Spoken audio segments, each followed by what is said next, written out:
예수님의 가족들은 예수님이 귀신 들렸다라는 소문이 돌고 있어서 체포하듯이 집으로 데리고 가려고 시도했었습니다. 이처럼 예수님의 가족들은, 형제들은 예수님이 메시아이심을 믿지 않았던 것이죠. 그런데 놀랍게도 야고보에게 변화가 일어나고 있고 놀라운 변화된 모습을 우리에게 보여주고 있는데, 성경은 그를 소개하기를 야고보는 초대교회의 기둥이었다라고 소개를 하고 있습니다. 사도 바울은 갈라디아서 2장 9절에서 야고보는 초대교회의 기둥이다, 베드로와 같은 기둥이다라고 소개를 하고 있습니다.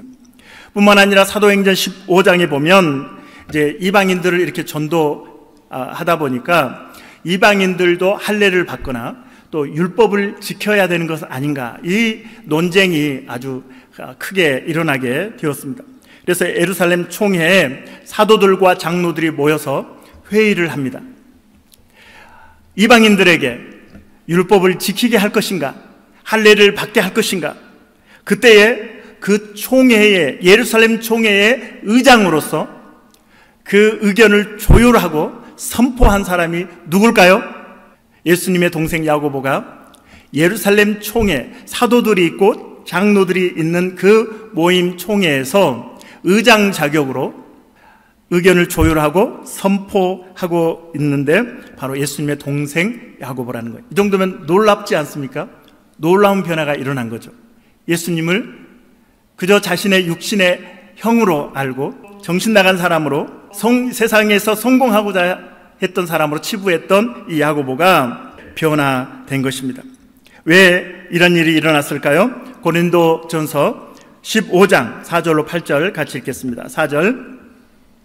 장사 지낸 바 되셨다가 성경대로 사흘 만에 다시 살아나사 게바에게 보이시고 후에 12 제자에게와 그 후에 500여 형제에게 일시에 보이셨나니, 그 중에 지금까지 대다수는 살아있고 어떤 사람은 잠들었으며, 그 후에 누구에게? 야고보에게 보이셨으며, 그 후에 모든 사도에게와 맨 나중에 만삭되지 못하여 난 자 같은 내게도, 이 사도 바울이죠, 내게도 보이셨느니라. 야고보는 부활하신 형님을 만났어요. 부활하신 예수님을 만났습니다.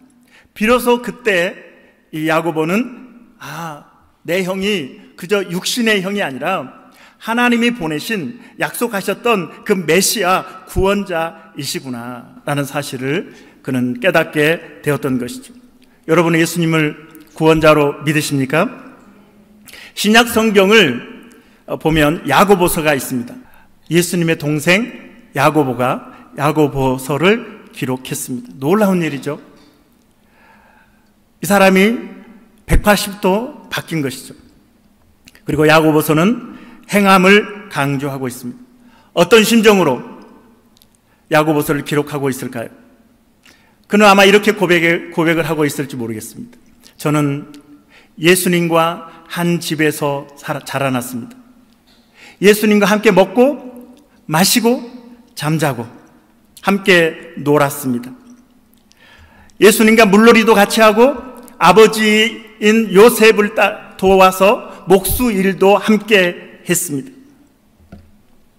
하지만 그때에는 저는 예수님을 메시아로, 구원자로 믿지 않았습니다. 오히려 그를 조롱했고 무시했고 미친 사람이라고 생각했습니다. 여러분이 지금 교회 안에 있습니까? 여러분이 지금 예배에 참석하고 있습니까? 여러분이 지금 목장에 참여하고 있습니까? 그러나 그것이 예수님을 믿는 것이 아닐 수 있습니다. 저처럼 무늬만 가족일 수 있는 것입니다. 예수를 믿는다면 성도다운 삶을 살아야 합니다. 성도다운 믿음의 삶을 살아가십시오. 이것이 바로 야고보가 간절하게 저와 여러분에게 전하는 메시지가 되는 것입니다. 우리가 교회를 다니면서 우리는 이 신앙생활을 인간적인 수준에서 평가하고 판단합니다. 제가 오늘 가운을 입을까 말까 고민을 했는데 제가 시청각 교육을 위해서 의도적으로 가운을 입었어요.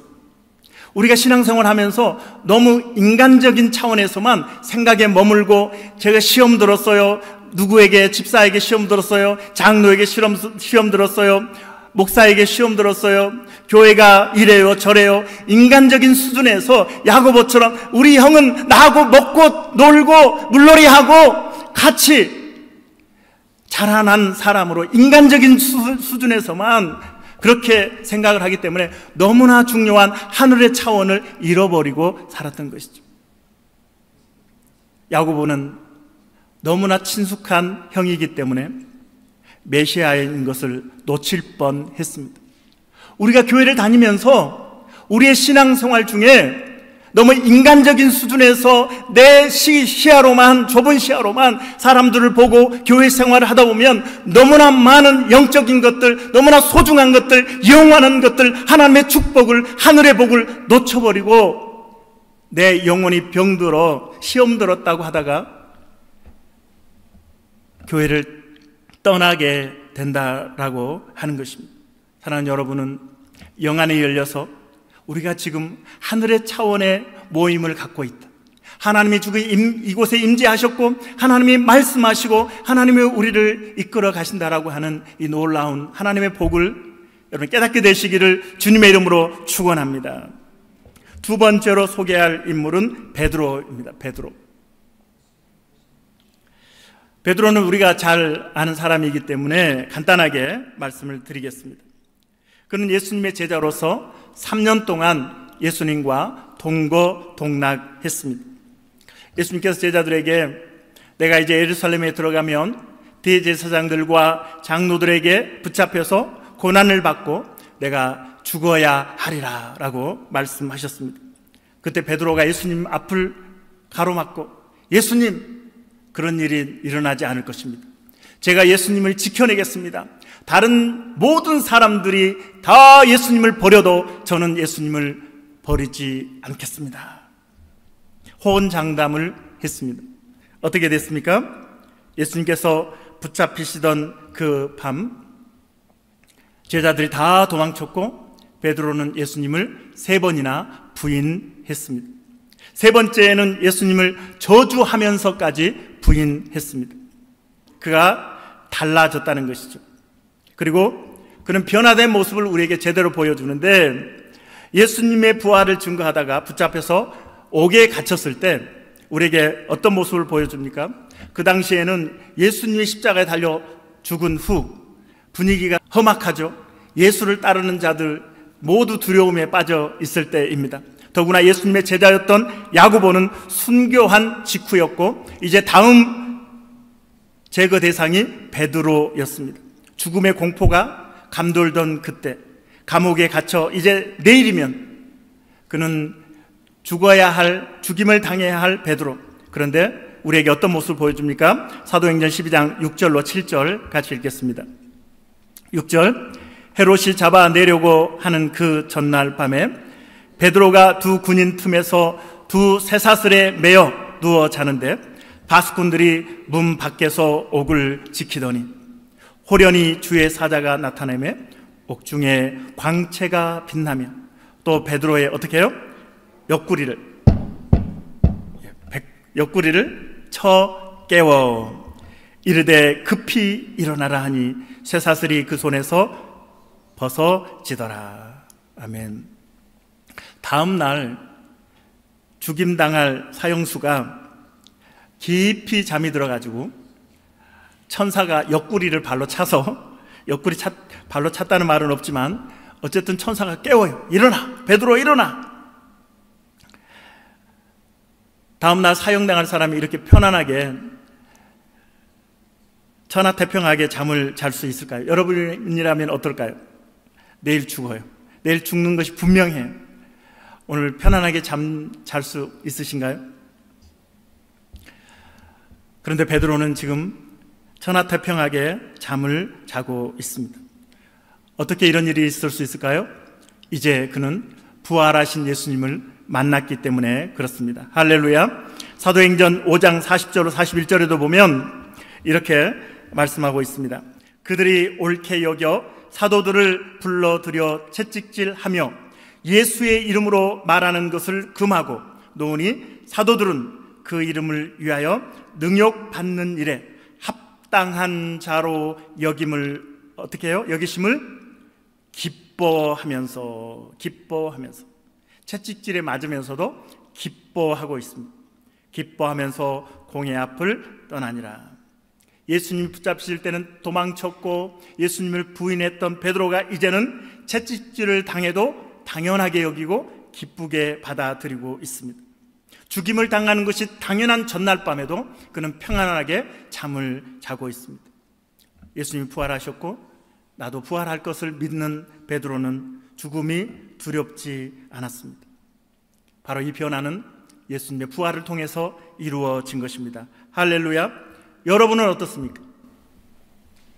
여러분은 부활하신 주님을 만나셨습니까? 여러분의 인생 가운데 근심은 부활하신 주님으로 인해서 기쁨으로 바뀌셨습니까? 여러분이 걱정하고 근심하는, 염려하는 일들 속에서 여러분들은 부활하신 주님으로 인해서 그 문제가 더 이상 문제가 아니라 주님을 기대하는 기쁨으로, 소망으로 바뀌셨습니까?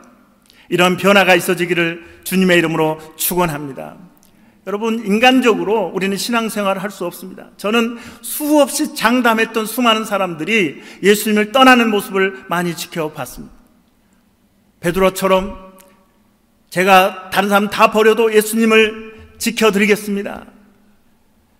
그러나 인간은 그럴 수 없습니다. 인간의 힘으로는, 인간의 이성으로는, 인간의 노력으로는 그럴 수 없습니다. 오직 부활의 능력으로 우리는 환경을 돌파할 수 있습니다.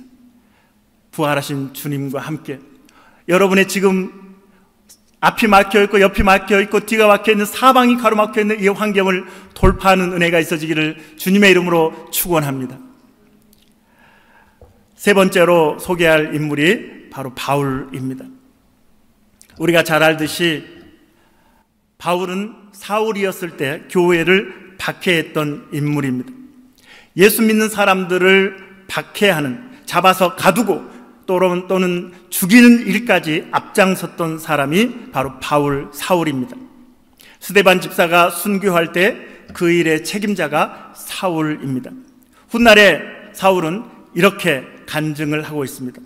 사도행전 22장 20절 같이 읽겠습니다. 또 주의 증인 스데반이 피를 흘릴 때에 내가 곁에 서서 뭐하고 사도 바울이 어떻게 했다고요? 찬성하고 그 죽이는 사람들의 옷을 지킨 줄 그들도 아나이다. 주동자, 스데반 집사를 죽이는데 주동자, 증인들의 옷을 지켜주는 그 일을 사울이 했다라고 하는 것입니다. 사도행전 8장 1절에 보면 스데반이 죽는 것을 마땅히 여겼더라. 사울이 스데반이 죽는 것을 마땅히 여겼더라. 사도행전 8장 1절에 그렇게 기록을 하고 있습니다. 이랬던 사울이 훗날에 고백한 내용을 보시기 바랍니다. 오늘 본문이죠. 갈라디아서 2장 20절 같이 읽겠습니다. 내가 그리스도와 함께 십자가에 못 박혔나니 그런즉 이제는 내가 사는 것이 아니요 오직 내 안에 그리스도께서 사시는 것이라. 이제 내가 육체 가운데 사는 것은 나를 사랑하사 나를 위하여 자기 자신을 버리신 하나님의 아들을 믿는 믿음 안에서 사는 것이라. 빌립보서 1장 20절로 21절 나의 간절한 기대와 소망을 따라 아무 일에든지 부끄러워하지 아니하고 지금도 전과 같이 온전히 담대하여 살든지 죽든지 내 몸에서 그리스도가 존귀하게 되게 하려 하나니. 21절 이는 내게 사는 것이 그리스도니 죽는 것도 유익함이라. 교회를 핍박하고 성도들을 잡아 가두고 죽였던 바울이 이제는 그리스도를 위하여 죽는 것도 내게 유익하다라고 고백을 하고 있습니다. 어떻게 이런 일이 가능할까요? 바울이 부활하신 주님을 만났기 때문에. 할렐루야. 이 모습을 보면 우리 주님은 다시 살아나신 것입니다. 믿으십니까? 부활하신 주님을 만날 때 그날도 사울은 무장한 사람들을 이끌고 다메섹으로 가고 있었습니다. 다메섹의 기독교인들이, 예수님을 따르는 무리들이 있다는 정보를 입수하고 그들을 체포하기 위해서 가고 있었습니다. 다메섹에 거의 이르렀을 때 부활하신 주님이 찾아오셨습니다. 사도행전 9장 3절로 5절 읽겠습니다. 사울이 길을 가다가 다메섹에 가까이 이르더니 호련히 하늘로부터 빛이 그를 둘러 비추는지라. 땅에 엎드려져 들음에 소리가 있어 이르시되 사울아 사울아 내가 어찌하여 나를 박해하느냐 하시거늘 대답하되 주여 누구시니까 이르시되 나는 내가 박해하는 예수라. 사울은 아마 자신의 길을 의심했을지 모르겠습니다. 예수라고요? 내가 그렇게도 경멸하던 예수? 아니, 신명기 21장 23절에 보면 나무에 달린 자는 하나님께 저주를 받은 자라고 분명히 말씀하고 있고, 그래서 내가 확신하기는 예수는 나무 십자가에 달려 죽었기 때문에 그는 하나님께 저주를 받은 자가 아니었는가. 그래서 그의 제자들이, 그를 추종하는 사람들이 예수가 부활했다고 하지만 나는 그것을 인정할 수 없었다. 그들이 거짓을 이야기한다고 알고 있었다. 왜냐하면 신명기 21장 23절에 분명히 나무에 달린 자는 하나님께 저주를 받은 자이니, 하나님께 저주를 받은 자를 하나님이 다시 살리실 리가 없기 때문에 예수는 미치고 아니일 뿐이라고, 그를 추종하는 자들도 거짓을 말하고 있는 것이라고, 무식한 소리라고, 성경도 모르는 무식한 자들의 이야기라고 그렇게 치부하지 않았던가. 그런데 예수라고, 예수가 지금 내 앞에, 그리고 그것도 내가 그분의 영광에 압도되어 무릎을 꿇고 내가 지금 살아계신 예수를 맞이하고 있지 않은가. 그렇다면 이게 뭐지? 예수가 살아나셨다면 진정 그가 메시아이신가? 하나님이 보내신 구원자이신가? 주여 누구십니까? 나는 내가 박해하는 예수다. 오, 당신이 살아있습니까? 그렇다면 하나님이 당신을 살리셨습니까? 당신이 그렇다면 메시아이십니다. 당신은 그리스도이십니다. 주여 내가 무엇을 하리이까? 주여 내가 무엇을 하리이까? 그 이후로 사울의 이름이 바뀝니다. 바울로 바뀌어지고 이제는 세상에서 사라져야 할 이름이라고 생각했던 예수를 위해서 자기의 목숨을 겁니다. 자신의 인생을 걸고 있습니다. 그리고 예수의 이름에 인생을 걸면서 그가 받았던 고난의 목록을 한번 보시기 바랍니다. 고린도후서 11장 23절부터 28절입니다. 좀 길지만 우리 함께 읽어보겠습니다. 바울의 고난 목록입니다. 23절, 그들이 그리스도의 일꾼이냐 정신없는 말을 하거니와 나는 더욱 그러하도다. 내가 수고를 넘치도록 하고 옥에 갇히기도 더 많이 하고 매도 수없이 맞고 여러 번 죽을 뻔하였으니 유대인들에게 40에 하나 감한 매를 5번 맞았으며 3번 태장으로 맞고 1번 돌로 맞고 3번 파손하고 일주일을 깊은 바다에서 지냈으며 여러 번 여행하면서 강의 위험과 강도의 위험과 동족의 위험과 이방인의 위험과 시내의 위험과 광야의 위험과 바다의 위험과 거짓 형제 중에 위험을 당하고 또 수고하고 애쓰고 여러 번 자지 못하고 줄이며 목마르고 여러 번 굶고 춥고 헐벗었노라. 이 외의 일은 고사하고 아직도 날마다 내 속에 눌리는 일이 있으니 곧 모든 교회를 위하여 염려하는 것이라.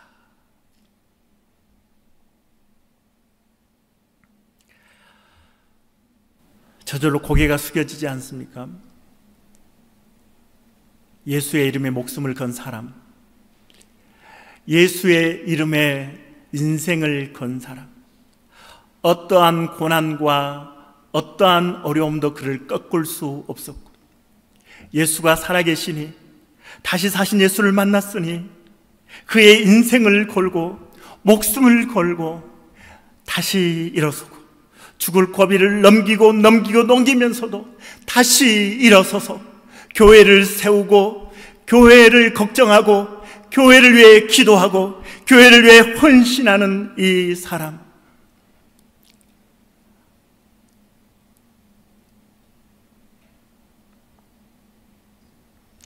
이 사람 어디 없습니까? 아무리 힘들고 어려워도, 누명을 쓰고 매를 맞고 조롱을 당해도 믿음을 포기하지 않고 생명의 길을 걸어간, 추워서 더워서 배고파서 어려워서 힘들어서 피곤해서가 아니라 어떠한 상황 속에서도 예수의 부활을 증거할 수 있는 그 사람 어디 없습니까? 환경을 돌파하는, 환경을 이겨내는 바울, 그는 부활하신 주님을 만났기 때문에 그렇습니다. 여러분도 부활하신 예수님을 만나셔야 합니다. 그래야 환경을 이길 수 있습니다. 환경을 돌파할 수 있습니다. 인간적인 수준에서 우리는 교회를 다니고 예수를 믿는다고 하면 안 됩니다. 고난은 이해할 수 있습니다. 어려운 거 이해할 수 있습니다. 이민생활 힘든 거 이해할 수 있습니다. 그러나 그것이 우리의 믿음을 주저앉힐 수 있는 것은 아닙니다. 부활하신 예수님을 만난다면 그것은 아무런 문제가 되지 않는 것이죠. 핍박자였고 박해자였던 이 사람이 변화되어서 교회를 생명처럼 위하고 성도들을 생명처럼 아끼는 위대한 사도가 되었습니다. 목숨을 바쳐서 이 일을 감당했습니다. 부활하셨다는 증거 확실하죠? 예수님이 부활하셨다는 증거 확실하죠? 이제 말씀을 마무리하겠습니다. 오늘 본문 갈라디아서 2장 20절을 우리 다시 한번 읽겠습니다.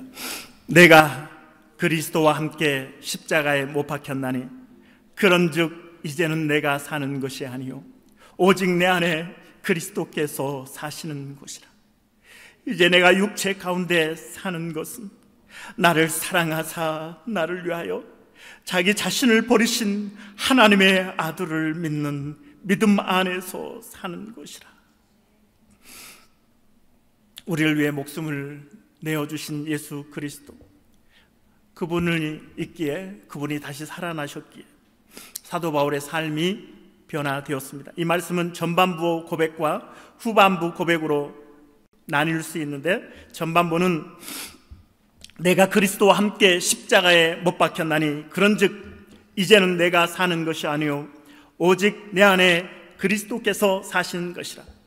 이것은 예수님을 만나고 존재의 변화가 되었다. 예수님을 믿고 존재의 변화가 되었다. To be, 존재의 변화. 이제 내가 그리스도인이 되었습니다. 내가 하나님의 자녀가 되었습니다 라고 하는 고백을 하고 있는 것입니다. 여러분, 예수님을 믿으십니까? 그러면 to be, 존재의 변화가 일어난 것입니다. 후반부, 이제 내가 육체 가운데 사는 것은 나를 사랑하사 나를 위하여 자기 자신을 버리신 하나님의 아들을 믿는 믿음 안에서 사는 것이라. 이 고백은 to do, 그리스도인으로서 사명의 삶을 사는 것을 고백하고 있는 것입니다. 이제는 내가 주를 위해서 사는 것입니다. 주여 내가 무엇을 하리이까? 부활하신 주님을 만난 사람은 주님께 묻습니다. 주님, 내가 무엇을 하면서 살기를 원하십니까? 사도 바울은 천국을 경험했던 사람입니다. 삼층천에 올라갔던 사람입니다. 그럼에도 불구하고 이 땅에서 그가 살아가는 이유를 분명하게 이야기합니다. 내가 천국에 가는 것이 너무나 좋지만, 그러나 내가 이 땅에 살아가는 것은 내가 주를 위해서 교회를 위해서, 여러분을 위해서 내가 살아가고 있는 것입니다. 사명의 삶을 살고 있는 것입니다. 그리스도인들은 모두 사명이 있습니다. 여러분은 예수님을 믿고 하나님의 자녀가 되었습니다. 하나님의 자녀가 되었으면 이제 사명자로 우리는 살아가야 하는 것입니다. 할렐루야. 하나님의 나라를 위해서, 하나님의 영광을 위해서 우리는 살아가야 하는 것입니다. 여러분 질문하고 계십니까? 주여 무엇을 하리이까? 주님을 깊이 만나며 기도할 때 우리는 이거 주세요 저거 주세요 라고 하던 기도에서 한 차원 더 들어가면 이렇게 주님께 기도합니다. 주여 무엇을 하리이까? 오늘의 코카콜라를 만든 로버트 우드러프 전 회장은 이런 이야기를 했습니다. 내 혈관에 흐르는 것은 피가 아니라 코카콜라다. 이 사명의식이 오늘날 코카콜라 회사를 만들었습니다. 사도 바울은 내가 그리스도와 함께 십자가에 못 박혔나니 그런즉 이제는 내가 사는 것이 아니요 오직 내 안에 그리스도께서 사시는 것이라. 이제 내가 육체 가운데 사는 것은 나를 사랑하사 나를 위하여 자기 자신을 버리신 하나님의 아들을 믿는 믿음 안에서 사는 것이라. 철저한 사명의식, 자신의 혈관 속에 흐르는 것이 코카콜라라고 말하는 수준을 떠나서 목숨을 걸고 자기의 전 인생을 걸면서 그는 수많은 교회를 세우며 그의 여생을 살아가게 되었습니다. 사랑하는 성도 여러분, 예수님이 부활하셨습니다. 여러분 믿으십니까? 예수님의 부활을 믿는 자는 삶이 변화됩니다. 사람을 보고 무너지지 않습니다. 환경을 보고 무너지지 않습니다. 죽음을 이기신 예수, 그분이 내 안에 계시기에 어떤 환경도 어떤 사람도 우리는 돌파하며 나아가는 변화된 모습, 그 모습은 바로 부활하신 예수님을 만난 자에게서 보여지는 모습인 줄 여러분 믿으시길 바랍니다. 여러분에게 야고보와 같이, 베드로와 같이, 바울과 같은 변화가 있어지기를 주님의 이름으로 축원합니다.